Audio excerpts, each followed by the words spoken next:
This pandemic has shaken up the status quo and laid bare a lot of our country's deep-seated problems, from massive economic inequality to ongoing racial disparities to a lack of basic health care for people who need it.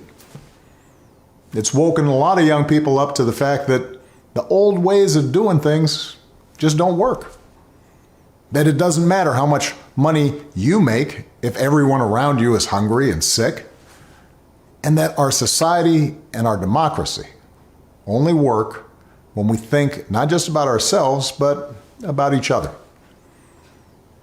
It's also pulled the curtain back on another hard truth, something that we all have to eventually accept once our childhood comes to an end. You know, all those adults that you used to think were in charge and knew what they were doing, turns out they don't have all the answers. A lot of them aren't even asking the right questions. So if the world's going to get better, it's going to be up to you. That realization may be kind of intimidating, but I hope it's also inspiring. With all the challenges this country faces right now, nobody can tell you, no, you're too young to understand, or this is how it's always been done. Because with so much uncertainty, with everything suddenly up for grabs, this is your generation's world to shape. Since I'm one of the old guys, I won't tell you what to do with this power that rests in your hands, but I'll leave you with 3 quick pieces of advice. First, don't be afraid.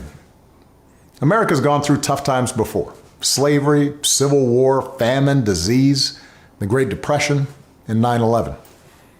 And each time, we came out stronger.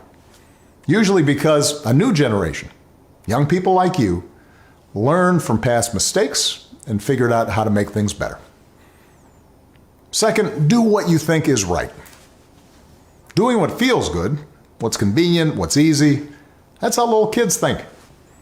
Unfortunately, a lot of so-called grown-ups, including some with fancy titles and important jobs, still think that way, which is why things are so screwed up.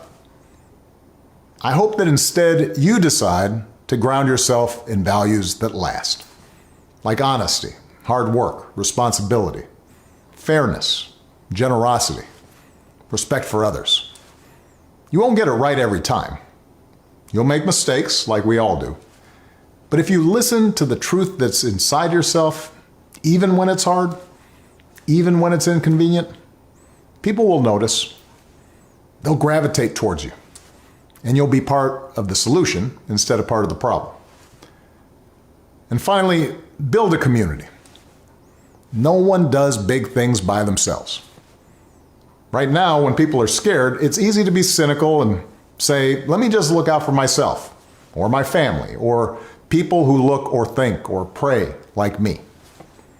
But if we're going to get through these difficult times, if we're going to create a world where everybody has opportunity to find a job and afford college, if we're going to save the environment and defeat future pandemics, then we're going to have to do it together.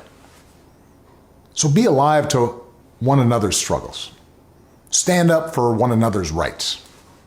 Leave behind all the old ways of thinking that divide us: sexism, racial prejudice, status, greed, and set the world on a different path.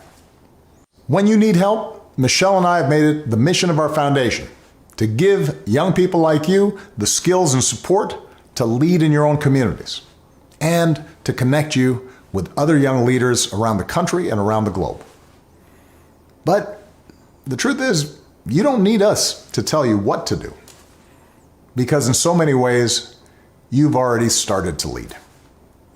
Congratulations, class of 2020. Keep making us proud.